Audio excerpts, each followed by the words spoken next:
Хулубзеква, Атырскваюсша, еще деснегалойт Ашукшцец. Сегодняшний выпуск Айзера, первый в наступившем 2017-м. Поговорим о главном политическом событии года, предстоящих выборах в парламент. Судя по тому, какой ажиотаж возник на самом старте избирательной кампании, за депутатские мандаты предстоит нешуточная борьба. Ряд экспертов предрекают небывалое число кандидатов на одно парламентское место. Сколько их будет в итоге, мы узнаем примерно через месяц. Как готовятся республиканские партии к выборам в Народное собрание? Какие идеи и программы услышат избиратели? Или все ограничится старыми набором лозунгов? Об этом и многом другом в прямом эфире на абхазском телевидении. На календаре 19 января, и мы начинаем Айзера.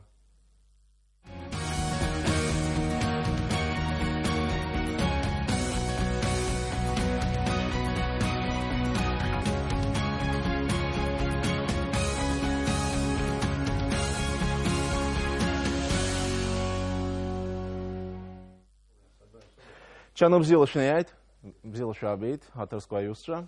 Итак, сегодня у нас в гостях. Начнем. Тенгиз Джопа, политическая партия Айнар. Якуб Васильевич Шлакова, политическая партия Народная партия Абхазии. Аслан Барцец, форум Народного единства. Лев Нурбеевич Шамба, коммунистическая партия Абхазии. Астамур Логова, демократическая Абхазия. Анна Калягина представляет сегодня Единую Абхазию. Илья Шаданя, Народный фронт за справедливость и развитие. Мизан Зугба, партия Амсахара. Роланд Бгамба, партия Апсны. Сегодня с нами нет представителя партии экономического развития. Начнем без них. Итак, поместились бы? Конечно, поместились бы. У нас же предусмотрено, уже были такие эфиры. Итак, в субботу, ровно через 2 дня, Центральная избирательная комиссия приступает к процессу регистрации инициативных групп и политических партий по выдвижению кандидатов. Об инициативных группах говорить не будем, поговорим о политических партиях, вы их представляете сегодня. Скажите, какова степень готовности? 2 дня осталось, собственно говоря, и начинается предвыборная кампания. Якуб Васильевич, пожалуйста, как готова НПА?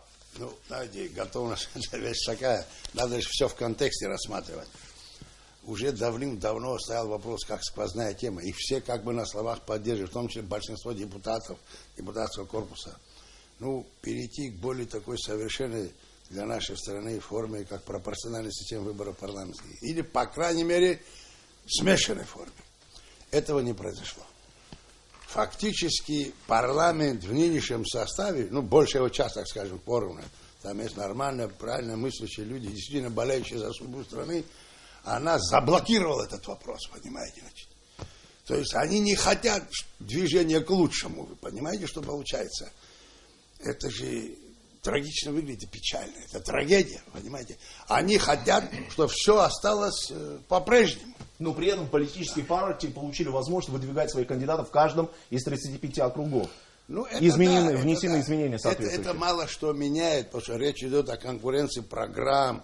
Потом, например, скажем, самая какая-нибудь даже слабенькая партия, если она в условиях пропорциональной системы, ну хоть 1, 2, 3 могут попасть туда. Понимаете, значит? Но это их не устраивает, что попали люди, которые что-то могут менять. Ну, все зависит от барьера, который будет. Якуб Васильевич, Народная партия будет выдвигать своих кандидатов? Вы понимаете, о чем идет речь? Потом, несовершенно не только по этому основанию, по другим основаниям наша избирательность несовершенна. Точнее говоря, далека от совершенства. Даже стартовых возможностей, близко нет равных стартовых возможностей, понимаете? А наша партия, ну, в ее рядах нет магнатов, скажем, не только магнатов. Вообще, наша партия не только по названию, она выглядит так же, как большая часть народа чувствует себя. Это на выживание, значит, это самое, как говорится, большая часть народа продолжает выживать. И, понимаете, в условиях безденежья конкурировать с денежными мешками, как говорится, понимаете, что сомнительного происхождения, мешки я имею в виду, это очень выглядит, знаете, как говорится, сами знаете как. При этом, Якуб Васильевич, если конкретно, вы будете бороться за депутатские мандаты? У нас это, которые рвутся к мандату. Кстати, мы считаем, что не только имея депутатский мандат, можно влиять на политический процесс. Конечно, без депутатского мандата это многократно сложнее. Но, с другой стороны, пока вопрос так. У нас есть люди такие, не только Юрий Квитиня, мой заместитель, там такие люди, Тенгиз, понимаете, этот Габуни, Гурам Боджгу, Олег Таркил, Ацкетовар, это же интересные, чистые, толковые люди. Кантария Беслан, понимаете, посмотрите. Ну, очень много людей есть. Там Дмитрий Дел, вот Тория, Ибн Сиван Авицен, абхазский. Какие вопросы он формулирует, все. Попал вот такой. Но они не рвутся. Но если их попросить и настоять, тем более, Хромых Вячеслав Афанасьевич, понимаете? Вы Летчик наш. слышали? Он не просто летчик, он же Поэт и веселый. бард, и поэт, и философ, и это же глыба, понимаете? И у нас много таких есть людей. Но если им сказать и попросить, и настоять, аргументировать, они согласятся. Спасибо. Но... Анна, давайте, Яков Васильевич, спасибо. Анна, скажите, как Единая Абхазия готовится к предстоящим выборам в парламент? В настоящее время Единая Абхазия готовится следующим образом. Мы проходим перерегистрацию полностью, то есть мы перерегистрируем всех своих членов. Сейчас, так как Минюст потребовал перерегистрацию, абсолютно законно, мы перерегистрировали сейчас около 2000 уже членов своих. Вот. Ну и мы продолжаем регистрировать. В ближайшее Когда-то, время... кстати, считалась Единая Абхазия самая многочисленная партия в нашей стране. Да. И в ближайшее время мы проведем конференции региональные, на которых будут выдвинуты делегаты на съезд. Съезд состоится в первых числах февраля, где уже будут представлены наши кандидаты в депутаты. Мы за них проголосуем и будем уже представлять их на выборах. Но вы воспользуетесь правом, который дал абхазский законодатель, в каждом из 35 округов будут свои В кандидаты? настоящее да? время у нас около 20 кандидатов уже планируется. Спасибо большое. Астамур, я так понимаю, что Демократическая Абхазия и партия Апсны не имеют права выдвигать своих кандидатов, потому что они получили официальную регистрацию в Минюсте меньше, чем за 5 месяцев до обозначенной даты выборов. И тем не менее, хочу вам предоставить слово. Да, абсолютно верно. Мы не имеем права партийно выдвигать своих кандидатов, но кандидаты у нас есть. Не можем похвастаться тем, что у нас их много. Но на самом деле, я думаю, что в ближайшее время вы о них услышите. Не менее 5 человек будут избираться от нашей партии, но самовыдвиженцами будут, так как мы не прошли вот этот 5-месячный барьер. Кстати, если возвращаться к выборам в местные органы власти, у Демократической Абхазии были очень серьезные результаты по Сухуму и Гагарскому району. Хочу сказать о том, что в Гаграх мы получили 12 мандатов из 25. Это в районной Да, собрание. в районной Гагарская, и благодаря этому, к сожалению, мы не выиграли. Председательство не за нами, но зам председателя собрания, член нашего политсовета. То же самое есть успехи в Сухуме. Я думаю, что для новой, вновь сформировавшейся партии, я удовлетворен нашими результатами. Спасибо, но процесс идет, подготовка Конечно, идет. обязательно. Лев Нурбеевич, если можно, охарактеризуйте ситуацию в партии. Вот Якуб правильно сказал. Мы с первого же дня, коммунистическая партия была за то, чтобы по партийной системе выборы. Почему? Потому что когда по партийной системе за депутатов отвечает партия. И партия, тогда будут представлены специалисты. Потому что любая партия, авторитет его партии, это его представители в парламенте Республики Абхазия. И второй вопрос. Второй вопрос это финансово. Правильно было сказано. Сейчас финансово, в основном коммунистическая партия, вы знаете, это старшее поколение. У нас есть молодые, человек 80-100, не больше. Старшее поколение, эти люди уже, которые работали, сейчас они живут на пенсии.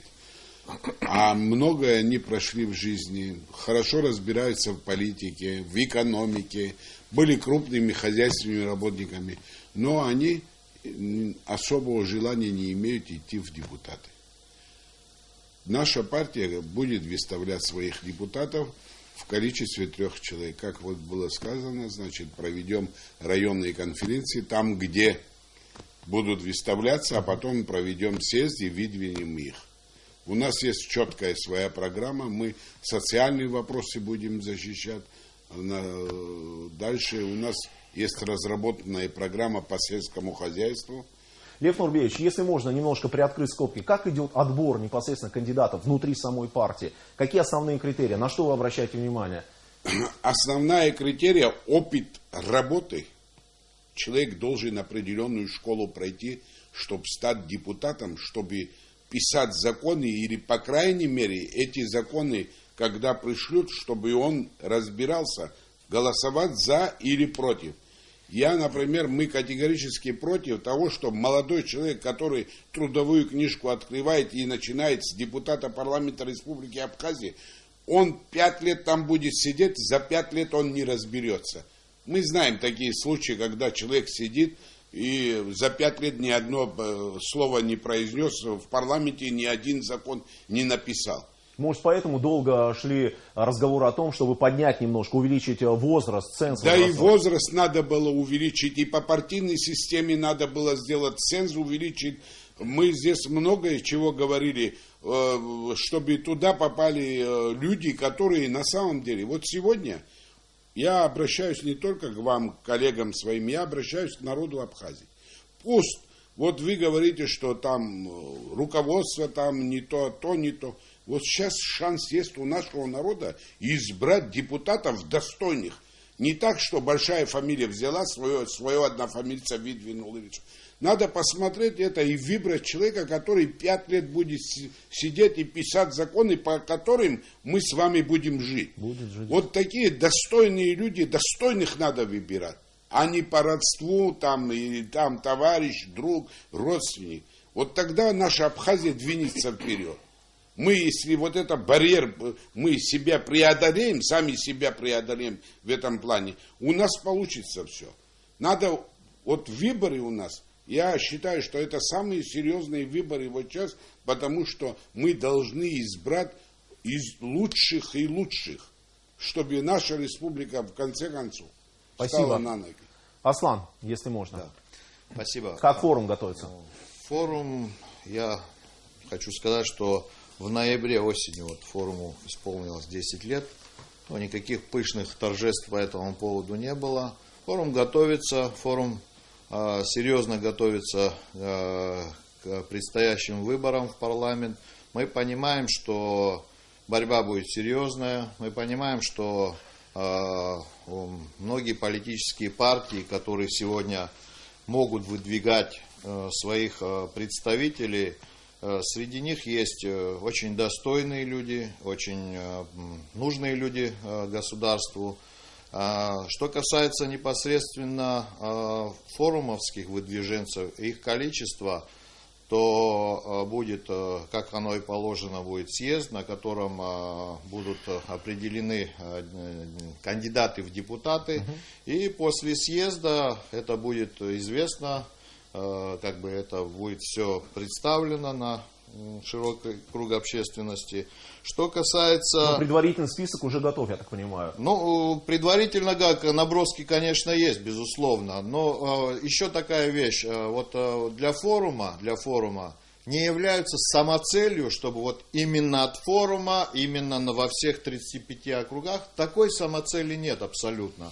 То есть, если я правильно вас понимаю, близких по духу вы тоже будете поддерживать? Абсолютно, мы будем поддерживать и близких по духу, и прежде всего я абсолютно согласен с Левом Нурбевичем, вот по этим именно критериям сегодня должны идти люди в парламент, потому что мы живем, на мой взгляд, в некое такое переломном времени, когда во многом от парламента будет зависеть политика государства.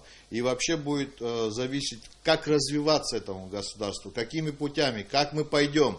Это очень серьезная и ответственная работа, поэтому люди должны прийти абсолютно ответственные, абсолютно серьезные. Здесь другого мнения быть не может. И я присоединяюсь вот к призыву Льва Нурбевича к нашим избирателям. Пожалуйста, не должно быть ни по родству, ни по дружбе, ни по каким другим. Только смотрите, пожалуйста, на биографию кандидата, на его жизненный путь, на его опыт, чтобы потом, как сказал Лев Нурбевич, не было потом, вот знаете, вот и Пхащероп не получилось и так далее и тому подобное. Но при этом форум Народного единства не исключает создание каких-то блоков и союзов. Вы знаете, как я сейчас не могу отвечать на такие вопросы, не потому что я что-то скрываю, потому что в принципе это все возможно, но это должно, не я один должен это говорить, это должно быть консолидированное решение, и к этому придем, тогда уже будем более...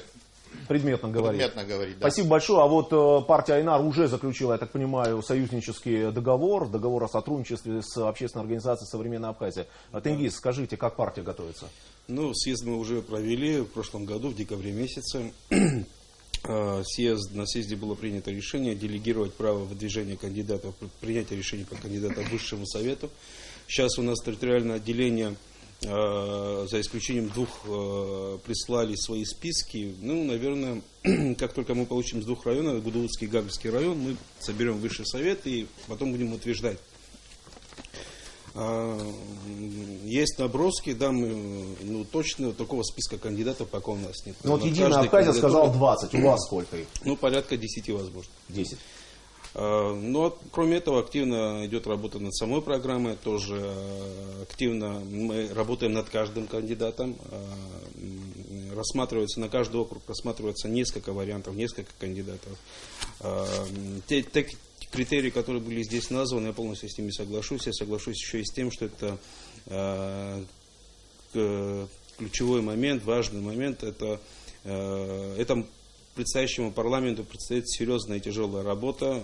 Будут трудные моменты, я предполагаю, потому что очень много нужно сделать, много нужно в стране реформировать, нужно обеспечить политическую стабильность в государстве, и во многом все это будет зависеть от волеизъявления нашего народа, как люди проголосуют. Очень важно, чтобы люди проголосовали действительно за достойных людей.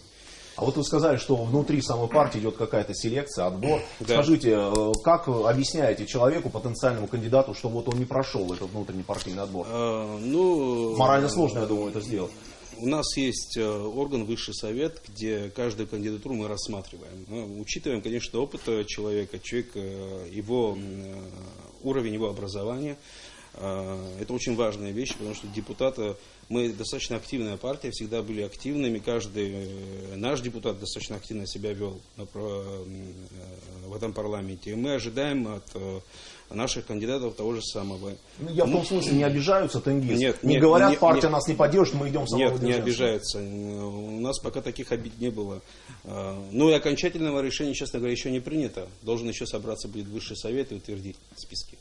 Спасибо. Мизан, если можно, несколько слов. Как партия Амцахара готовится? Добрый вечер.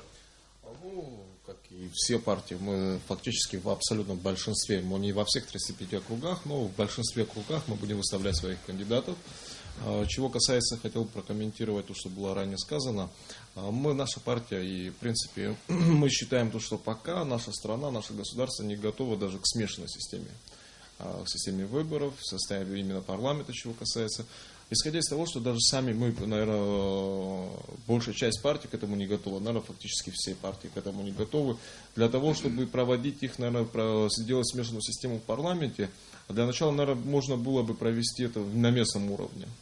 Но при этом участники наших передач, прямых эфиров постоянно говорили о том, что абхазские партии, политические организации готовы к переходу к смешанной избирательной системе. Да. И, честно говоря, будут готовы, если мы не перейдем. Да. Вот я говорю...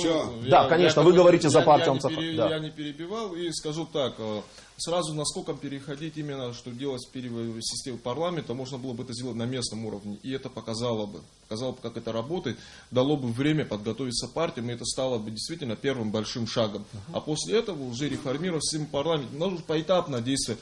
Наскоком, когда берешь, получается, может, не всегда хорошо. Неправильно говорят, это не кухня, но первый блин кома может получиться. Зачем парламент? Сперва можно в собрании сделать на местном уровне. То есть никаких экспериментов в высшем законодательном органе нельзя. Самое главное, здесь все до меня подчеркнули, это Лев Нурбевич, мы, наверное, с вами все согласимся, вы сказали первый критерий. Критерий кандидатов, не только цензор, но критерий. Люди просто должны смотреть на автобиографию человека.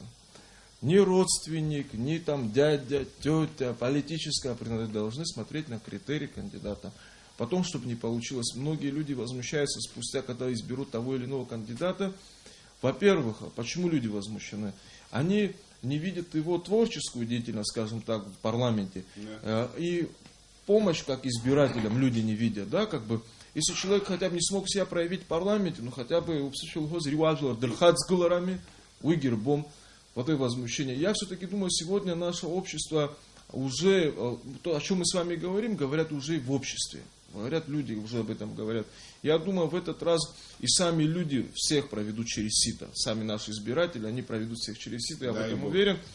Ну и в рамках подготовки к этим выборам парламент внес соответствующие изменения в закон о выборах депутатов. Так, у нас, и определил ценз. Что касается нашей партии конкретно, мы в большинстве, наверное, более 25, наверное, около, может, по 30 кандидатов сейчас будет. последние корректировки у нас идут со списками. Чего касается кандидатов, у нас были и жесткие дебаты внутри, и все, но у нас является, мы в первую очередь ставим партию, цели партии, мы должны достигнуть этих целей. То есть к Если консенсусу вы пришли внутри партии? Мы пришли к консенсусу, у нас помимо всего этого есть определенные договоренности с другими партиями. Сейчас я не буду говорить, есть частные договоренности, есть такие внутренние договоренности, где мы не мешаем, допустим, другим кандидатам, где пытаются нам не мешать. Собственно говоря, Амсахаров входит в блок соответствующий. Да, мы как бы согласованно выдвигаем тех или иных кандидатов. Получается так. И хотел бы добавить к тому, что было сказано, а может на опережение мы об этом будем говорить, наверное, сегодня. Все-таки в законе надо было, наверное, вначале можно было хотя бы внести поправку в закон о выборах в парламент. А за исключением всего остального, все, что там написано, неплохой закон, на мой взгляд, но вот именно что касается критерий, цензов можно было ужесточить. Что конкретно, да, что вы имеете в виду? Считаю так. Помимо всех остальных, если депутат, помимо всего, у нас единственная должность, да, должность, скажем, кандидаты, которые сдают там экзамен. Я не говорю о экзамене. У нас единственные кандидаты в президенты сдают экзамен абхазского языка. Почему бы хотя бы не сделать хорошее тестирование? Наши ученые это сделают, мне кажется, без проблем. Кстати, такая идея звучала, Тимур Гуля выдвигал ее. Абхазского языка. Почему кандидат, депутат парламента абхазского не должен знать абхазский язык? У меня это в голове не вкладывается. Тем более, когда какой-то базовый уровень. Да, абхазский язык, когда у писала Данхуд, Свитшавища, а в абсолютно зелом кого абсолютно худ сраги чувствует ход хазган. Яшу. Вот пока менталитет, те законы, ряд законов нужно от некоторых государств перенимать, но когда мы не можем говорить на абхазском, думать на абхазском, вряд ли мы сумеем принять нам приемлемый закон, нашему менталитету, нашему государству. Вот это по поводу абхазского языка я почему-то Мизан, а то обстоятельство, что Абхазия является многонациональной страной, представители разных этнических групп должны выдвигаться. Иван знает абхазский язык? Ну, не в совершенстве, мы делаем первые шаги. Почему мы должны, это же Абхазия, у нас государство абхазское, да. Называется Абхазия, государство, образующее нации в Абхазии является Абхазией. Мы все здесь живем на равных правах, никто никого не ущемляет, но все-таки человек, идя в парламент, он же не решил это месяц назад. Это позволит людям готовиться. Пусть люди за 10 лет думают о своем будущем. Это представителям национальных этнических групп можно какие-то критерии выработать отдельные, мне кажется. Мизан, спасибо. И в школе будут изучать тоже. Да, что хотел добавить, абсолютно, во-первых, согласен. Это тот редкий случай, когда мы, наверное, согласны друг с другом. Да? Здорово. Вот. Это здорово, да. Здесь, что касается абхазского языка, я думаю, что закон, который был принят о знании абхазского языка всеми... 1 января 2015 года должен был вступить. К сожалению, мы не готовы. Вот к сожалению большому, а в остальном, вот абсолютно истина, что касается языка, это на самом деле правда. Я думаю, да, конечно. У нас остался Илья Шаданин. Безусловно, это правильно. Но должны быть выработаны соответствующие критерии. Да. Условия, безусловно, конечно. Он должен был быть, я паузу использую, он должен был подкреплен другими действиями, созданием условий. Соответствующих секций по изучению государственного языка. До сих пор Анбан Шнейны отпьяна дяж хотом сашибушу. И вы понимаете, до этого был вообще страшный дефицит. И как будут эти люди после войны, я сколько знаю сам русских семей, армянских семей, гувернанток нанимали репетиторов, чтобы абхазский язык, абхазы победили, все и так далее. Ну, потом, когда мы стали все вести себя, сами знаете как, беспредел стал властвовать, уже как бы охота немножко у них это самое пропала. Но условий-то нет условий. Создайте условия, финансируйте из бюджета. Я минутку добавлю, извиняюсь. У нас сегодня многие, будучи видя себя кандидатами в президенты, активно начали изучать абхазский язык. Вот. Не будем называть Мизанов. Илья Шаданин, Народный фронт Абхазии, Мамука, Роланд Гамба потом закончит. Пожалуйста, Илья. Добрый вечер. Добрый. Поздравляю всех присутствующих с великим праздником, наших телезрителей, населения нашей страны.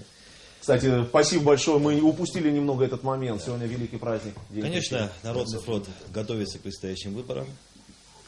На протяжении, можем так сказать, месяца мы проводили встречи с республиканскими ячейками. С районными вы? С районными, да, с районными ячейками. И пришли к выводу, что, в принципе, конечно, мы на данный момент действительно финансово не в состоянии выставить большое количество кандидатов, а в среднем от 3 до 5. В принципе, районы мы уже выбрали. Нас радует, что в этих районах мы чувствуем поддержку населения. В ближайшее время мы проведем съезд, и уже на съезде, безусловно, огласим список кандидатов, вынесем на голосование. Многое было сказано уже о критериях кандидата, я сейчас не буду добавлять. Тогда буквально несколько слов, хочется окунуться все-таки в историю. Выборы проходили еще в Древней Греции. Кстати, граждане, жители Греции, они были активными политическими участниками в жизни страны, посещали народные собрания. А нынешний прообраз, своего рода прообраз демократических выборов мы все-таки черпаем с эпохи Древнего Рима. И что интересно, вот римляне, это, кстати, оттуда пошло это все предвыборная кампания, за долгий период до дня голосования выделялось время, они агитировали на площадях, на свою сторону граждан Рима. И само слово «кандидат», да, это производное на древнеримском языке «кандида», носящий белую тогу. И вот это белое одеяние, этот белый цвет, что интересно, он фактически олицетворял чистоту намерений кандидата и незапятнанность его совести. Конечно, хочется пришло новое молодое поколение, новые молодые кадры, которые уже имеют опыт работы. У нас есть эти ребята. Жаль, очень жаль, Якуб Васильевич, со всеми соглашусь, с многими уже было сказано. Хотя у нас в законе прописано, речь идет о том, что там фонд, да, кандидата не должен превышать более 1000 минимальных заработных плат. Но мы понимаем, что в реале на самом деле у нас другая ситуация. И у нас тоже, мы молодая партия. А между прочим, было 60, было 100 до недавнего времени. 60 было, 600 сейчас. Да, 600, да, 60 став, да. Я да. просто вот 600, 600 ну, просто я как-то, значит, до 1000. Ну, в среднем, понятно, что немножко надо все-таки сбалансировать финансовые средства, финансовые фонды, чтобы была возможность таких равноправных выборов. Готовимся? Следить надо за этим, за финансовым нарушением. Центральная избирательная комиссия Центральная получила такие избирательная полномочия и по Слушайте, обращению в суд кандидатов кандидат может быть... снимают за то, что телевизор кому-то подарили. У нас трансформаторы ставят, дорогу отсыпают, мосты строят. Правильно молодой человек сказал. У них нет такой возможности. Нет такой Спасибо, Лев Я Андреевич. извиняюсь, скажу, если делают избирателям, пусть сделают, но люди знают, за кого голосовать, знают. Если могут делать, пусть делают, потому что я вижу ситуацию, какая у нас.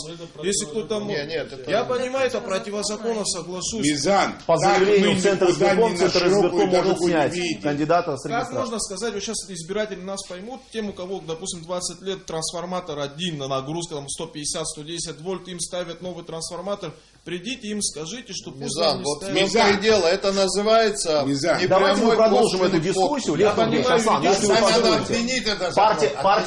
Партия Апсны еще не высказывалась. Юридическую Давайте. сторону я с вами о А вы, человеческой будущий стороне кандидат, ратуете И за в то, что человеческой нарушать стороне закон. тоже. Я Я очень никому не полностью, буду да, приняты соответствующие изменения. Мизан, человеческой стороны, рядом который сидит, Роланд он не Гамба. может это делать. Партия Апсны. Партия Апсны, уважаемый телезритель, не сможет выдвинуть свой список, но своих кандидатов в качестве самого выдвиженца вы готовите, я так понимаю. Добрый вечер. От лица партии Апсна хотел бы всех поздравить с Новым годом. Сегодня тоже великий праздник. Всех поздравляю. Но вот как Левон говорил, уже у нас перерегистрация тоже, и поэтому по партийным спискам наши представители представлены не будут. Но я скажу сразу, что во многих округах будут представлены кандидаты в депутаты. Но основной задачей партии Апсны, и я уверен, всех политических партий, которые сегодня здесь представлены, является очень достойно и на высоком уровне подойти к этим выборам. Потому что мы понимаем, что к Абхазии будет приковано внимание не только со стороны Российской Федерации, но и со стороны других зарубежных стран. Поэтому мы должны в этом отношении проявить гибкость, мудрость к выборному процессу. Это будет нелегкие, согласен, здесь говорили, тяжелые выборы, но и вот здесь многие сказали по поводу ценза и по поводу достойных людей, чтобы попали в парламент. Я бы сказал свое мнение, например, можно было бы тоже в закон поправку внести, например, не с 25 лет баллотироваться там, а хотя бы с 30, да. То есть, в 30 лет это уже можно сказать, что состоявшийся человек где-то поработал, имеет какой-то опыт знаний и работы, то есть и в этом отношении тоже, чтобы в парламенте оказались те люди, которые действительно понимают, о чем идет речь. Вот как Лев Нурбеевич говорил, чтобы люди смогли ознакомиться с этим законом, понять, проголосовать за или против. Что касается абхазского языка, тоже скажу свою точку зрения. Я полностью в этом отношении согласен вот с Мизаном. Единственное, чтобы мы не ущемляли представителей других национальностей, нужно будет, если мы к этому придем, нужно будет просто продумать такой механизм, ну, на мой взгляд, легкий и доступный для не абхазоговорящих представителей, чтобы, то есть, какое-то тестирование, как Мизан более говорил, упрощенное. Да, более упрощенное, да. Ну, чтобы элементарные азы, человек, который баллотируется, чтобы он элементарные На уровне азы, Ливона.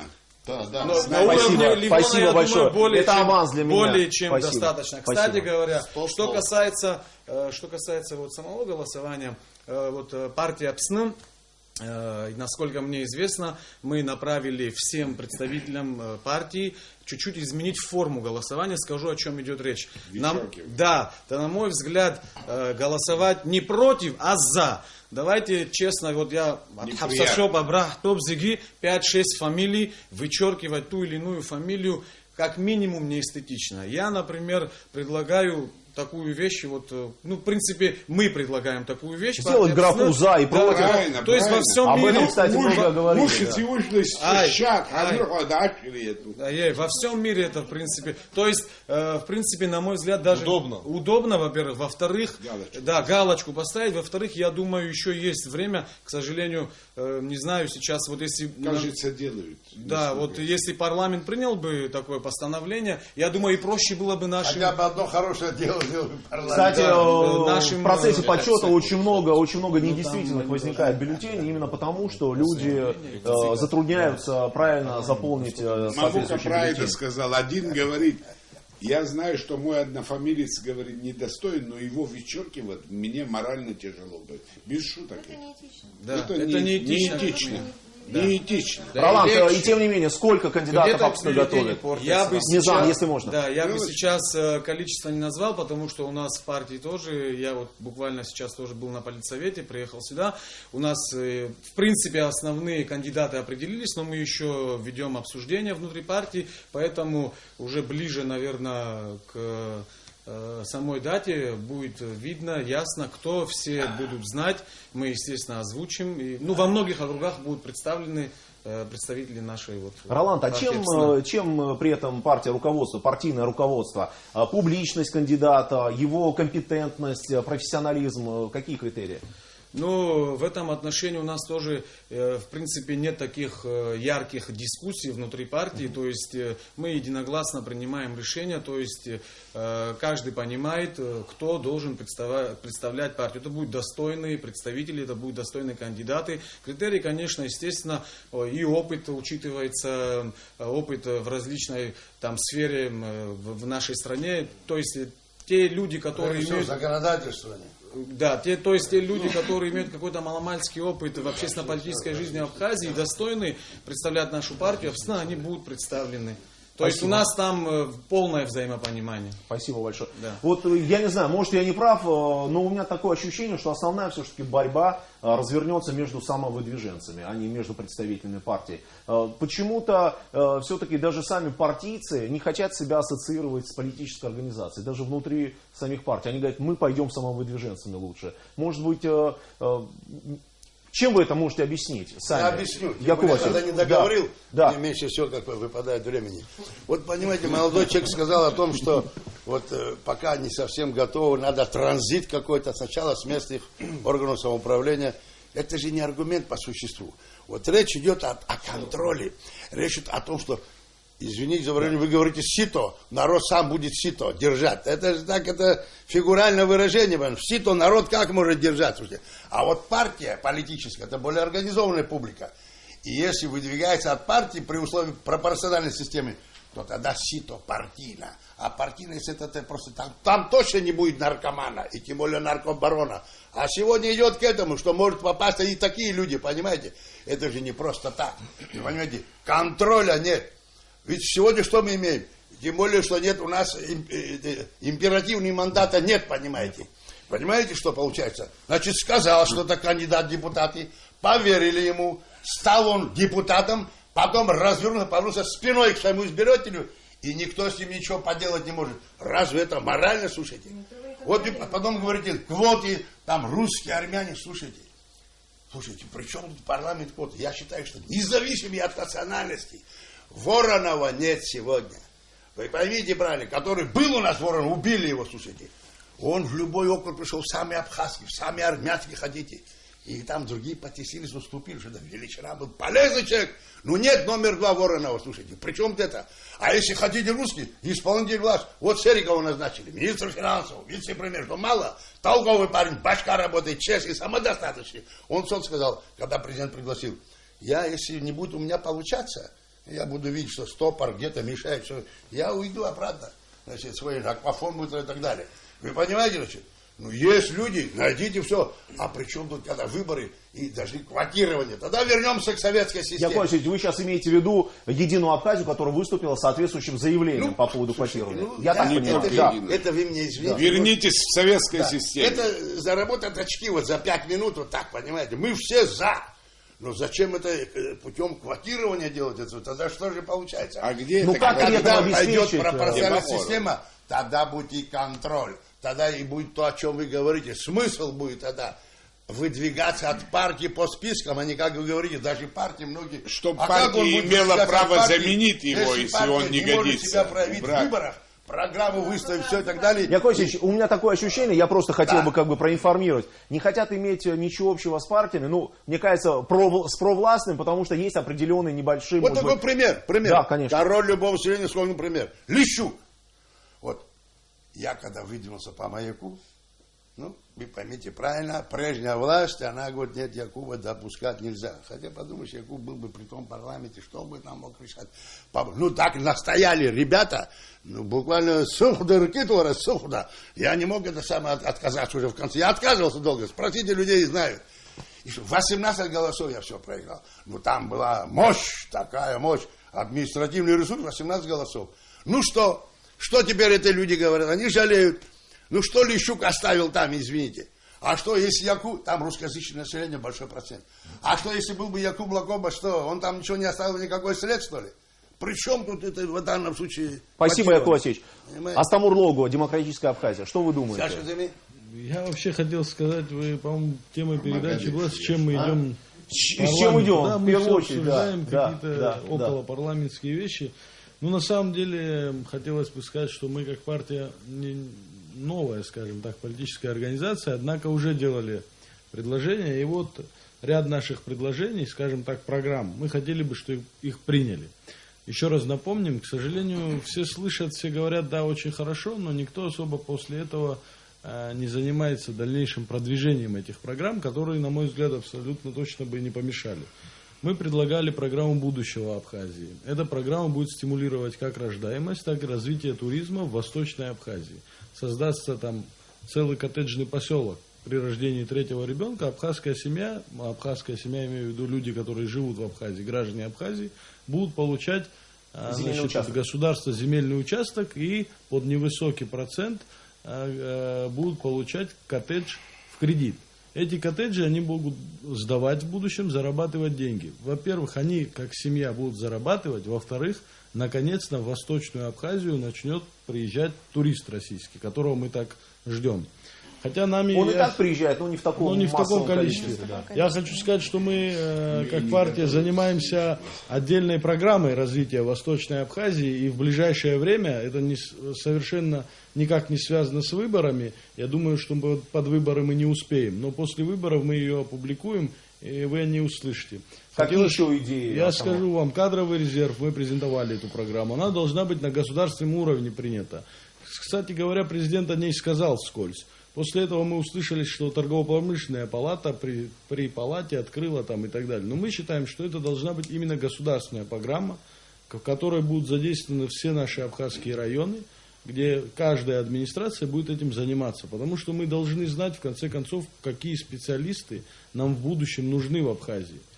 Значит, я хотел бы еще отметить вот то, о чем сейчас мы говорили. Депутат, который выбрался один раз и больше не появился в своем округе. Но это абсолютно неправильно. Я вот сейчас хочу привести пример, только не буду говорить, о каком районе идет речь, Да, чтобы давайте не будем, не да, компрометировать все-таки выборная ваших кампания коллег, да, народных избранников. Я знаю, что за последние 2 года в один из наших районов, ни на один районный актив, которых было 3, не приехал ни один депутат, избиравшийся от этого района.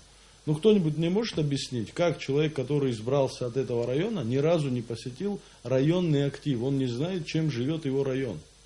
Он не приезжает. Вы понимаете, это очень странно. Вот они, ваши коллеги, принимают бюджет Абхазии, который в той или иной степени касается конкретно и его округа, в том числе, а в большей степени района, скажем так. Но когда депутат ни разу не приезжает и не интересуется, чем живет его район. Ну, кстати, по новому закону о бюджетном устройстве парламент только принимает республиканский бюджет. Что мы же говорим не о законе, мы говорим о самом отношении, понимаете?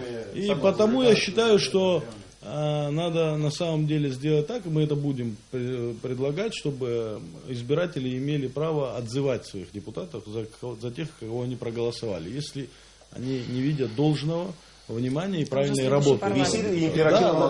Спасибо, Астамур, вы закончили? Нет, не закончил. Я хочу, вот мы много говорим, я хочу добавить. У нас очень большая проблема, мы всегда говорим о наркомании, о демографии. Друзья, вот я знаю, у меня очень много друзей-спортсменов, но как это ни странно, у нас до сих пор нет закона о спорте. Вы представляете, в первом чтении принято основное. Почему-то вот мы в первом чтении слышали про смешанную систему, так и осталось уже 2 года. Закон о спорте нам нужен. Идет активная работа. Абсолютно точно он нам нужен. Мы в первую очередь должны сделать так, чтобы наша молодежь занималась спортом. Понятно очень прекрасно, что у нас есть чемпионы мира по борьбе, что у нас есть прекрасные каратисты, боксеры, футболисты, но нам нужен массовый спорт. А вот для того, чтобы массовый спорт был, в него нужно реально вкладывать деньги и делать эту программу государственной, а не просто на уровне тренировок в каких-то спортзалах. Астамур, мы вернемся к вам. Мне кажется, задан хороший тон. С чем идет партия на выборы? Лев Нурбеевич, скажите о вашей предвыборной платформе. С чем вы идете? Ну, я уже говорил. И в таком порядке мы пройдем по всем. Сейчас повторяться не хочу, но наша партия, на самом деле, мы четко, у нас есть четко разработанная программа по развитию сельского хозяйства, пищевой и перерабатывающей промышленности в Абхазии. Мы над ними работали, я один из авторов этой программы, мы над ним работали почти 1,5 года. Мы даже возили, экспертам показывали, ученым, академикам показывали. Почему? Я начинаю с сельского хозяйства не за то, что я там аграрник, потому что если мы хотим развивать туризм, то я туризм на первое место не ставил бы. Сперва сельское хозяйство поставил бы, за ним туризм. Вот элементарно. 100 рублей, человек приехал, заплатил 100 рублей. Вот это хозяин, который получил 100 рублей, или база отдыха, или санатория, он едет, 80 рублей тратит, в Сочах продукцию покупает, привозит, опять кормит других отдыхающих и того же самого. У нас, понимаете, если масса денег здесь не остается, если не развито сельское хозяйство, у нас пойдет цепочка.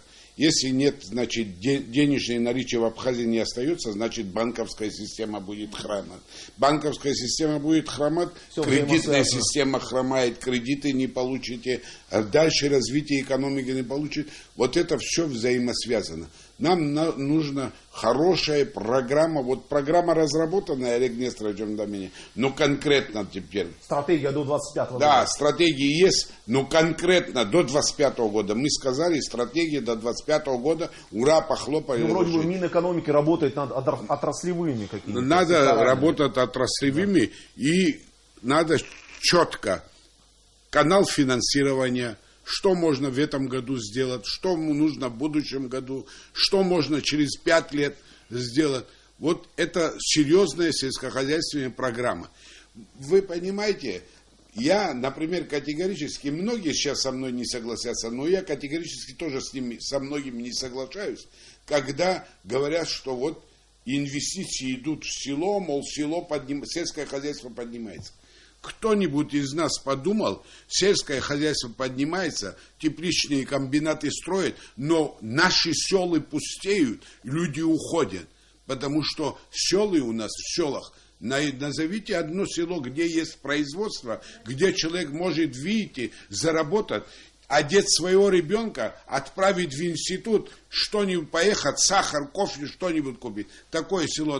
Скоро у нас села будут просто, будем своих покойников, дай Бог, чтобы их мало было, повезем на родовое кладбище, похороним и будем возвращаться.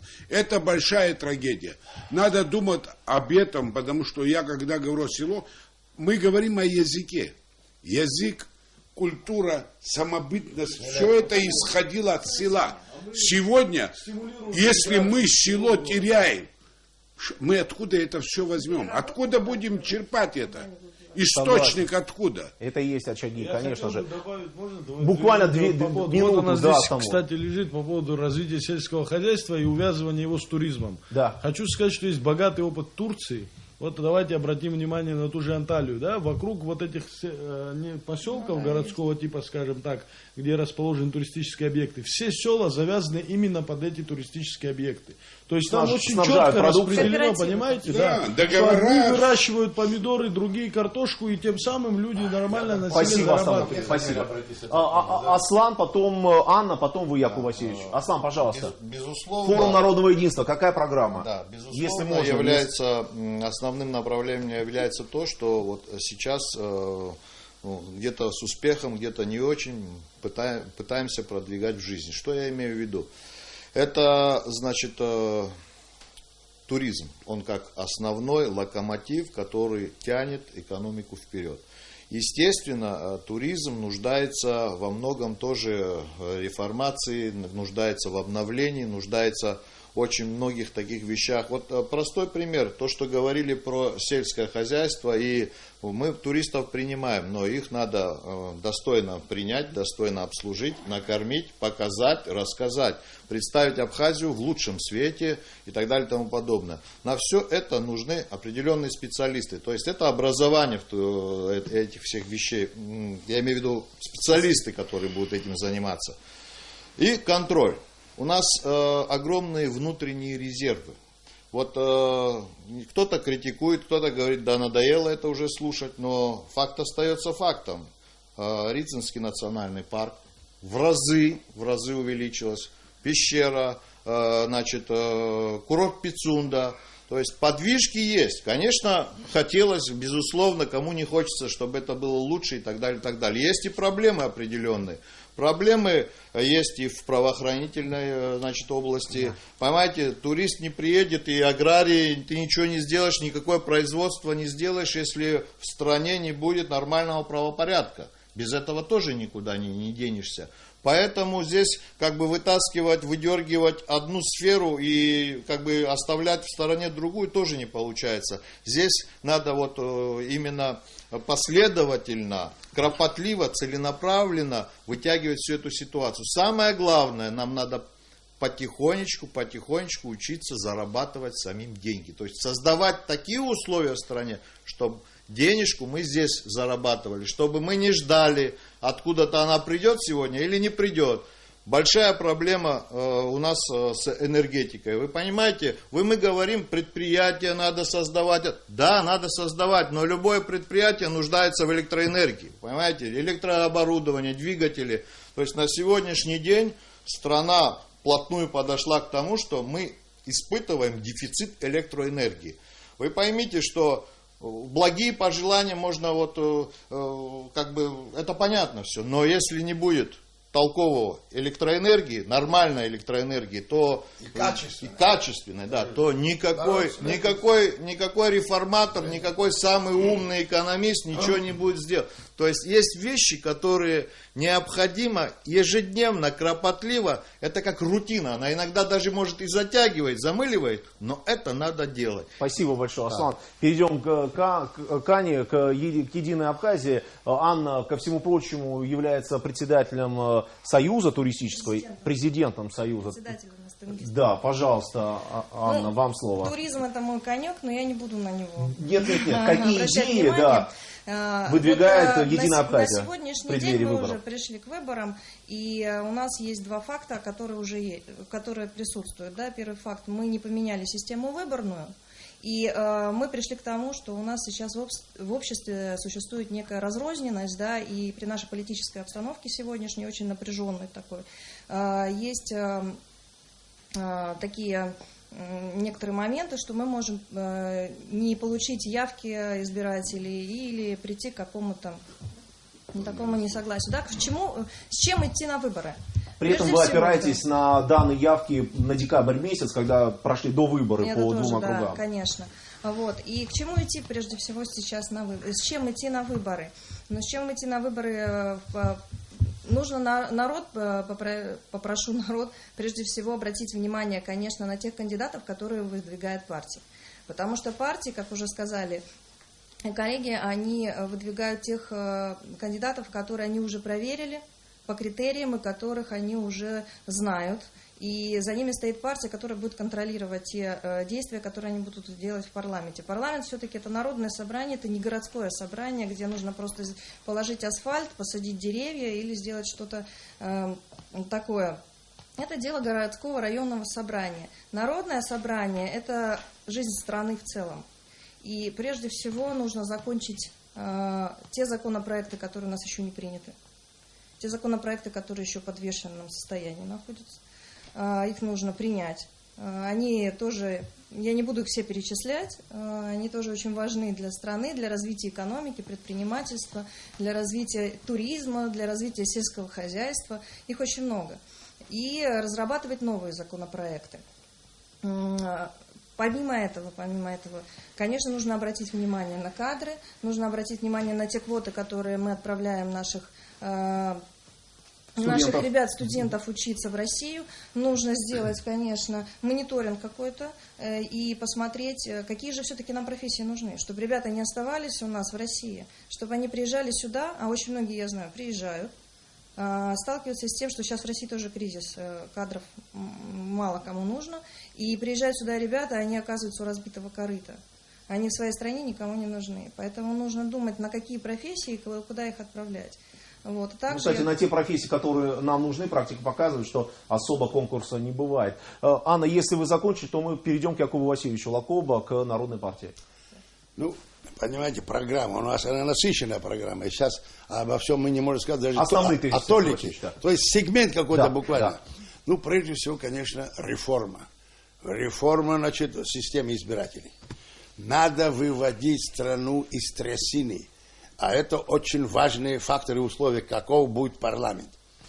А так, вы поймите правильно, вот полмира российский газ. Газ. Газифицировано полпланеты. А в Абхазии нет. Ставить вопрос. И на уровне дипломатии, и на уровне, значит, народа, то, что мы называем в том числе, и на уровне межпарламентских связей, будировать перед высшим руководством России, чтобы нас газифицировали. Это знаете, сколько проблем снимет, понимаете? Потом наркомания. Наркоман, значит, альтернативное, двуякое отношение к нему. С одной стороны, мощное такой наркоцентр, они лечебница, которая здесь есть, понимаете, значит, там есть нормальные люди, вот смотрите, они толковые специалисты, но условия какие, слушайте, мощные, и не экономить на этом миллионы долларов. Мы сотни долларов, миллионы теряем, как говорится, и предприниматель вздохнет. А избирательная система изменения и реформа вдохнет в парламент силу, свежий воздух, кислородом будет дышать парламент. Теперь насчет газификации, это же непростой вопрос. Потом поймите правильно, дыры там, не какие-то щели, дыры в законодательстве. Американский конгресс 10 тысяч проектов в год рассматривает, российский чуть меньше. Ну поймите правильно, абхазское законодательство немножко менее развито, да, чем американское, чем российское, правильно? Да, конечно. На уровне Англии. Да. Какой Англии? Ну, более столько ниже законов. А фактически несколько десятков в год, понимаете, принимают. Это же коров. А такие вещи, это, к примеру, я не могу это перечислять все. Антимонопольное законодательство. В целом ряде законов абхазских прописана ссылка, это значит, ну, соответствующие нормы, бланкетные нормы называется, ссылка на антимонопольное законодательство. Отсылает к нам, который регулировать должно. А его нет. 20 с лишним. Прежде то, что были еще законы, то есть они понимали те законы, что это нужно делать, до сих пор нет. Или декларация, закон, устанавливающий обязанность декларировать, ну, для начала хотя бы, как говорится, извините, доходы правительственных чиновников. Я не имею в виду там, значит, ну, курьеров, все, значит, так, полуответственных, как вы, все ответственны своими местами, но сугубо формальная юридическая ответственность, должность, которую занимаете, декларировать должны, слушай, Лексусы меняют каждую неделю, то все. Ради бога, катайтесь на Лексусах, на вертолетах собственников, но декларируйте, откуда вы, на ворованных, на траншах, на кредитах невозвращенных, на чем вы так это себя чувствуете, жируете, и везде они хотят проникнуть, понимаете. Надо это дело. Почему? Парламент наш, поймите правильно, я не думаю, что кто-то из нас возразил, и в том числе наш уважаемый Галустян. Понимаете, хотите, добавлю слово многоуважаемый. Да ну что вы. Понимаете, значит? Ну, наш парламент, ваш парламент точнее, наш он общий, не наш. государственный, народный. Там есть нормальные люди, слушайте, нормально мыслящие, но в целом... Яков Васильевич, принят закон о противодействии коррупции. Да. Это парламент фактически. Президент, прокуратура, он занимается не своим делом в основном. Ну, так иногда между делами какой-то закон спишет российский, но то, что не устраивает в российском, или он снимает это самое, понимаете, как вот закон это репрессированных там прочее. Все списали с российского от буквы до запятой, до точки, а вот то, что там надо какое-то вспомогание, компенсация, это сняли. Почему? Не хватает средств, видите, в бюджете. Этих самых дочерей и сыновей репрессированных десятки остались. На них экономите, что ли, слушайте. Миллиарды разворовали, понимаете, это же тоже позиция парламента. И я это говорю, что это все не просто так. Надо это дело менять. Этот парламент, который должен заниматься в основном законодательством, вот эти дыры закрывать, мощные правильные законы принимать, он политический орган. Политик, который занимается дипломатией, всем, чем хотите, кроме, за исключением решающим, законодательством.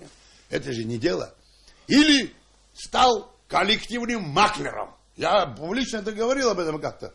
Ну, они некоторые сделали вид, что не услышали, а некоторые сделали, видели, и действительно обиделись. Депутат как может обижаться? Обижаться может капризная барышня. Не каждая, а капризная. Слушайте, это как, слушайте? Маклер, парламент маклер, он оценщик цены, стоимости объектов, категории основных фондов. Понимаете, там и 3 гектара есть, и 23, 30 гектаров с объектами 20 миллионов рублей. 10 миллионов рублей, слушайте. Правительство, Яков Васильевич. Я понимаю, слушайте, я говорю, парламент, как это парламент молотка, только дает согласие на... Видимо, создается, во-первых, аукционом. Правительство 20 миллионов рублей. Слушайте, 10 миллионов рублей в столице квартиру в центре не купишь за такую. И вот эти объекты, маклер, это же не годится. И одна из главных причин, это вот в том, что непропорциональная система. А вот такая. Яков Васильевич, а кризис, который был в декабре месяце 2016 года, как вы считаете, при посредничестве парламента, если бы не посредническая функция? Слушайте, это исключение, мой исключение. Илья Шадань говорит, Народный фронт, с какими идеями идете, Тенгиз потом продолжит. Стабильность и развитие – это тот лозунг, с которым мы идем в предвыборной кампании. Для того, чтобы добиться стабильности и развития в нашей стране, нам действительно необходимы решительные, реальные реформы. Еще раз хочу подчеркнуть, что к власти должны прийти новые молодые кадры. И с приходом новых молодых кадров мы можем говорить о том, что государство будет служить человеку, а не человек служить для государства. В реалиях новая команда реформаторов должна обратить внимание на уменьшение роли чиновничества. Смену чиновничества, будем так говорить, смену некомпетентного чиновничества аппарата. Основной опор делать все-таки на молодые карты. И жесткая борьба с коррупцией. Здесь все должны быть равны. И реформаторы, и высшие чиновники, и в том числе в органах Министерства внутренних дел в том числе. То есть все должны быть равны. Борьба с коррупцией, знаете, как начинается в высших эшелонах власти. Когда никто не будет давать и не будет брать взяток, вот тогда, поверьте мне, у них будет такая моральная возможность наказывать тех, кто в этом был участник. То есть мы должны брать с них пример. Это очень важно. То есть борьба с коррупцией у нас на первом месте. Далее, когда мы говорим о наших программах и идеях, На самом деле, на протяжении многих лет мы предлагали, как и многие партии, переход к смешанной избирательной системе. Но, увы, сегодня у нас не хватило времени, и мы к ней не подошли. Надеемся, что в дальнейшем новый парламент все-таки продолжит работу в этом направлении. Мы предлагали перераспределение полномочий между президентом и парламентом. Сегодня мы знаем, что был подписан договор. Надеемся, что тоже некоторая часть все-таки полномочий парламента она будет расширена. Считаем, что это необходимо. Далее, нам необходимы экономические свободы. Либо без экономических свобод, если их не будет, мы не можем говорить реально о рыночной экономике в Абхазии. Принят закон о свободных экономических свободах. Я знаю, да, но тем не менее, понимаете, как мы говорим в целом о сельском хозяйстве, мы говорим о туризме. Конечно, все это надо развивать, конечно, все это надо поднимать, но все это, мне кажется, наши реформы, они слишком идут медленными темпами. Надо же обратить внимание все-таки на наших граждан, на наше население, на жизненный уровень в селе. У нас на территории Абхазии до 2500 памятников культурного наследия. Это эпохи позднего эллинизма, это древней античности. И все это можно действительно совместить с туризмом, открыть музеи, дать людям работу, повысить квалификацию. Сегодня мы наблюдаем, даже я скажу вам больше, отток населения страны. Я знаю многих наших граждан, не буду называть их имена, они переезжают жить в другие города, в другие страны. Значит, как-то снижается у нас жизненный уровень в стране, надо что-то делать. И далее, основные два постулата, очень коротко. Это конституционный патриотизм и, конечно, основной акцент делать на средний класс. Свободный гражданин, свободный собственник и очень важно, это добросовестный налогоплательщик. Но налогоплательщик тогда, когда будут созданы все реальные условия для нормальной жизни в стране. Вот это очень важно. Спасибо большое. Тенгиз Джоупова, партия Айнар. Ну что, Айнар более системно подошел к программе. У нас 5 направлений. Каждое направление включает в себя определенный пакет действий, свою дорожную карту. Ключевая задача Айнара в парламенте, честно говоря, здесь я тоже сидел, слышал, мне кажется, у нас более серьезные проблемы в стране. У нас только 15 декабря мы один кризис преодолели. И нам необходимо сейчас сделать все возможное для того, чтобы в последующем эти кризисы вновь не возникали. Для этого необходимо усилить, прежде всего, законодательную власть. Безусловно, в парламенте есть достаточно много порядочных людей, но очень много в нашем парламенте последние годы стало людей безответственных, которым глубоко безразлично мнение своих избирателей. Мало того, что глубоко безразлично мнение избирателей, люди вообще даже не обращают внимания на национальные интересы своей страны, готовы осуществлять действия в ущерб интересов государства и безопасности в том числе. Это достаточно опасные вызовы для всего нашего общества. И нам кажется, что с учетом того, что мы достаточно маленькое общество, а демократия может быть, как говорил один известный российский политик, может быть суверенной, то мы можем, в принципе, ограничить, например, статус депутата в части его неприкосновенности, дать правоохранительным органам больше возможностей. Я считаю, в этом ничего плохого нет. В Абхазии у нас, извините, рядового гражданина милиция с трудом сажает, не то что депутата. И считаю, безусловно, важным рассмотреть вопрос лишения свободного мандата, замены его на императивный. Если избиратели допустили ошибку, пусть народ эту ошибку исправляет. В любом случае, какое бы решение народ не принял, оно всегда будет правильным, потому что у нас закон – это воля нашего народа. А при этом не возникнет череда отзывов. Я думаю, что 20 человек соберутся, отзываем. Я согласен, да, Лева. Можно создать эффективный механизм. Эффективный механизм. Если, допустим, за человека проголосовала половина избирателей, да, пусть его отзывают 70% или 80% избирателей. Если такой механизм, у нас, честно говоря, есть случаи, когда за 5 лет депутат ни разу не показался в районе. Есть же такие случаи, а за 5 лет можно это сделать. И пусть депутат чувствует свою ответственность, что в любой момент его могут отозвать. Тенгиз, минута. И еще, что касается нашей деятельности, мы предлагаем усилить законодательную власть. Мы хотели бы усилить ее надзорные функции, то есть парламент не только должен заниматься законотворческой деятельностью, но и контролировать выполнение закона в этой стране. Парламент у нас, к сожалению, пассивно относится к процессу государственного строительства. Это не совсем правильно. Ответственность за государственное строительство должна нести не только исполнительная власть, но и законодательная. И какую-то часть ответственности парламент должен взять на себя. Он более активно должен участвовать в общественно-политических процессах.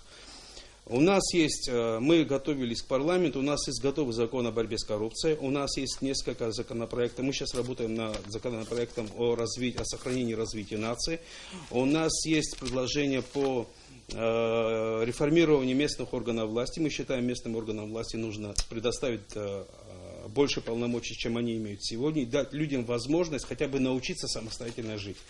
Прямые выборы глав. Да, обязательно, потому что это когда-то нужно начинать. Тенгиз к Мизану Зуглу перейдем. Амсахара. Первостепенно, что хотелось бы сказать, добавлю плюс ко всему тому, что было здесь сказано, не раз я слышу несколько после моих высказываний, чего касается смешанной пропорции. Еще раз повторюсь, тогда, когда будут готовы партии, тогда можно будет приходить к смешанной или пропорциональной системе выборов. Пока у нас существует партии. Вот ряд партий, которые пока не имеют права даже выдвигать официально своих кандидатов. Есть партии, которые зарегистрированы на протяжении нескольких лет или на протяжении в законе четко, ясно прописано, как должна работать партия, в какие отчеты она должна сдавать, какие должны протокола сдавать Минюст. У нас далеко не все с этим в порядке в стране. Мы прекрасно знаем. Чего касается этого. Во-вторых, чего говорить о предвыборной программе нашей партии, в первую очередь, что хочется сказать, пока в стране не будет закона и все не будут равны перед законом, можно забыть обо всех остальных проектах и остальных программах.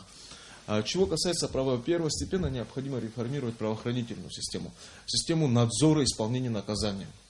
Пока этого у нас в стране не будет ничего остального. Здесь фактически все подчеркнули именно борьбу с коррупцией. У нас на сегодняшний день мне неизвестно лично кого-либо в Абхазии посадили, именно громко какое-нибудь было бы дело, кого посадили за коррупцию. Получается, милиции сажали за коррупцию. Ни одного. Пицунди, по-моему, Пицунди сажали. СГБ сажали. Я говорю о громких делах. Я говорю о громких делах. Я не слышал ни одного. О громких. Мы говорим, есть такие. Я скажу о громких дел, скажем так, именно, вот ты правильно сказал, о экономических преступлениях, которые были совершены.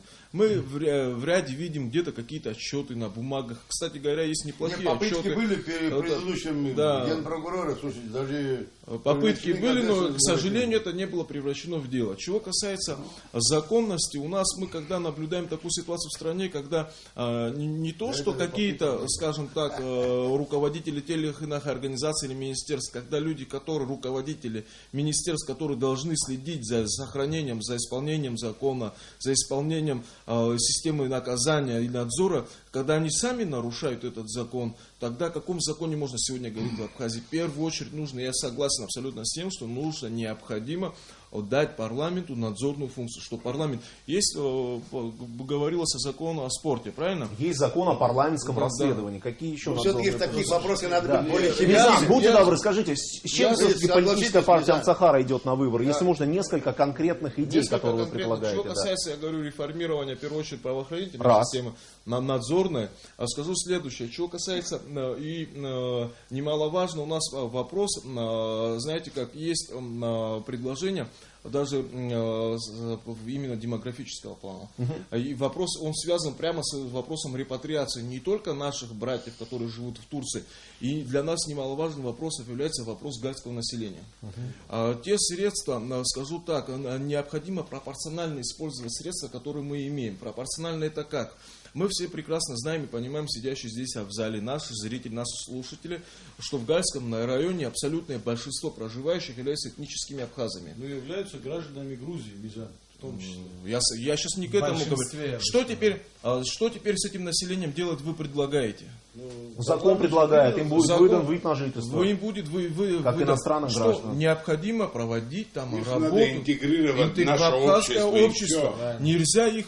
Я понимаю, что там абсолютное большинство имеет грузинское гражданство. Может, тогда уже либо стенку построим, либо давайте вытворим их. Вы спрашиваете, что делать? Я закончу. Да, конечно. Это политическая большая. Между моими высказываниями сразу такая бурная реакция. Вы вопросом задались. Что делать? Я вам порекомендую. Читайте газету «Гал». И, говорю, интервью с Якубом Лагобом в 7 номерах. Почитайте. Я думаю, вы снимете Я траур. вас, Спасибо, я вас Яков И не случайно ко мне Мизан, да. закончу я. Будьте добры, у вас Раз- 2 минуты. Я Яков Васильевич, закончу. пожалуйста. Чего да. касается непосредственно Гальского района, пусть никто не боится этого говорить. Для необходимо усилить именно работу образовательной системы в этом районе.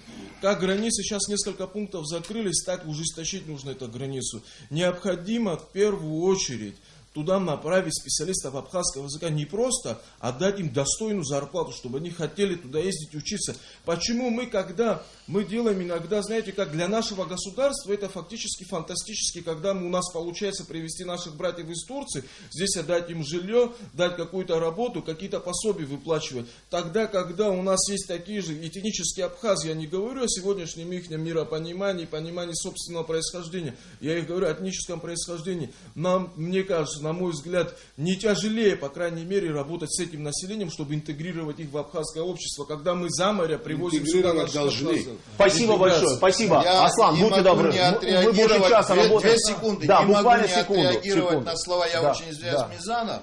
Но здесь вечер перестал быть томным, я так вижу. Больше пошло уже предвыборной риторики. Не могу не отреагировать Реплика, на твои Аслан. слова. Значит, то, что касается правоохранительных структур. Скажи мне, пожалуйста, когда осуществляется штурм, когда осуществляется незаконный захват, и во всем этом потом обвинять, значит, сотрудников МВД и желать, чтобы эта структура, эта правоохранительная структура работала как положено, каким образом? Каким образом можно говорить о правопорядке, когда арестовывается тот или иной человек за конкретные преступления, а партия начинает переводить это в политическую плоскость? Давайте, ребята, быть честными до конца быть честными. Спасибо, Здесь- спасибо. Это не вопрос, здесь- это была реплика, ремарка. была Я вас реплика. прошу, да. Все, мы эту Почему дискуссию мы произошло? продолжим в Я рамках говорю, мы других говорили, передач. Как-то здесь была у нас подобная встреча, мы говорили об этом. Почему это произошло? Мизан, Там фактически я вас прошу не произошло ввязываться в эту волеизъявление полемику. тех людей, которые туда пришли. Самим тем министрам, который там находился, неоднократно было Мизан, ты нарушение себя закона. слышишь? Я Что себя- Все, минутку, я- все, изъявление. я прекращаю эту полемику. это кто там был, это был второй. Роланд Гамба говорит. Партия АПСН. Заканчиваем. Спасибо, Леон. Я бы хотел сказать, два направления затронуть. Это, например, развитие туризма и сельского хозяйства. Мы многие здесь об этом говорим. Но нужно, наверное, основной вопрос задать. К сожалению, собственные силы и наш внутренний ресурс пока нам не позволяет обеспечить достойного развития этих двух направлений. Нам нужно привлечь инвестора. Но когда мы это говорим, кто-нибудь вообще задумывался, а какие гарантии у нас сегодня у инвестора? Инвестор, который вложит сюда деньги, благодаря которым потом мы научимся зарабатывать деньги, мы их сможем успешно использовать, но они не защищены. Есть гарантия, что он живой останется. Да, они не защищены. И сегодня мы, когда говорим, что ту или иную, например, болезненная тема, сельское хозяйство, тот же туризм. Как это развивать? У нас возникает вопрос, но я бы, например, сейчас подробно о наших программах не говорил, потому что, на мой взгляд, прости, Ливон, мы чуть-чуть отошли от темы. Сегодня вот у нас тема была вообще в целом и партии, Да, и как идет общества, подготовка. как идет подготовка Всё к верно. выборам. Извините. Об этом вы в рамках теледебатов извините, скажете уже. вы здесь уже маститые все люди, я делаю первые шаги в этом направлении, но все-таки, кажется, мы реально ушли куда-то чуть-чуть вот не в ту плоскость. Что касается, Нет, коротко всё хочу верно. сказать, что Всё касается правильно. Гальского района, на самом деле это очень щепетильная тема, очень тяжелый вопрос, и я не соглашусь с Мизаном по одной причине, просто коротко, может вы знаете, присутствующие, когда я лично увидел на телефоне, где в одной из гальской школы поют гимн Грузии, вы меня извините, надо определиться, эти люди граждане Абхазии. Спасибо Тимуру Надарая за то, что сделал этот список, грубо говоря, извините, перепись населения. И мы поняли, люди пришли, собственноручно сказали, что у нас есть гражданство Грузии. То есть там небольшой процент, который не имеет это гражданство. И мы говорим сегодня интегрировать их. Каким образом интегрировать, когда мы позволили, чтобы там гимн Грузии, дети все. У меня мурашки так кощунственно, простите за такие громкие слова. Это немыслимо сегодня. Роланд, партия АПСН. Какие... Партия ответила за... Это немыслимо. Это не... Роланд, Извините, скажите, это другая если тема. партия АПСН готовит свой список, приходите в парламент 12 марта, скажите, какие законы будете инициировать? Буквально 2 секунды, 2 минуты, если можно. Я вот, И мы потом уходим. Да, я, кстати, уходим из эфира. Я, кстати, говорил, здесь уже мы несколько направлений, там, грубо говоря, что касается, Левон, что касается и туризма, и сельского хозяйства, и реформирования правоохранительной системы. Просто я подробно не хотел бы на этом останавливаться. У нас будет время и возможность, где мы подробно будем говорить о нашей программе. Я попросил бы вас еще высказаться об... Я вас прошу, Илья, вы уже высказались. Я понимаю, да. в Гальском районе я хочу напомнить, что тогда в Укуме, в село Укум, да. в 1851 году была открыта первая абхазская школа. Это те жители, которые проживают на территории Абхазии. Мы их обязаны интегрировать в наше общество. Растет да разговора нет, интегрируем. Послушайте, это не разговор сегодня. Это мы историю, может, даже лучше знаем. Если вы и можете, тех директоров первых тоже знаем. Все, минуту, все, заканчиваем эту тему. И она будет, естественно, рассмотрена в рамках других прямых эфиров. В отношении антикоррупционной борьбы, работы, отсутствие присутствия. Здесь Мизан говорил, надо, я считаю, я вот вас тоже призываю, как бы, более быть щепетильным в этом вопросе. Впервые была объявлена борьба, и впервые были под ярмо уголовного закона попытка подвести, были задержаны люди, которые сотни миллионов присвоили и все прочее. Но опять-таки, все кивают в сторону президента. Почему не довели до конца? Судебная система есть. Или мы хотим, чтобы провокация была, чтобы президент решал за судью, и тогда скажут, я, наверное, Мизан тоже, наверное, может сказать, вот, понимаете, вмешивайся в судебную деятельность. Так же нельзя, мои хорошие. А судебная система, она проявила себя не лучшим образом и не пустила на тормоза все эти дела. Это реплика. Второе, спасибо. По Галу. Вы поймите правильно. Я еще гальскими делами и вообще мигрельскими тоже занимался, как юрист. И еще до войны. Да. И, видимо, какая-то категория людей это не забыла. Пришла ко мне делегация, там и Салакай Нукзар, там были другие ребята, там были гальские жители. И Сархасудуру. Яков Васильевич, если можно, я заканчиваю с минуты. Я уже закончил, если бы вы сейчас это самое. И что? Они мне предложили, считая меня специалистом в этом вопросе, дать интервью. И в 7 номерах они, извините, это интервью беседа опубликовалась, понимаете? И не искали, сократите там или что-то там. 7 номеров, почитайте, пожалуйста, почитайте. Спасибо, Яков Васильевич. А потом выскажитесь по этому поводу. Спасибо.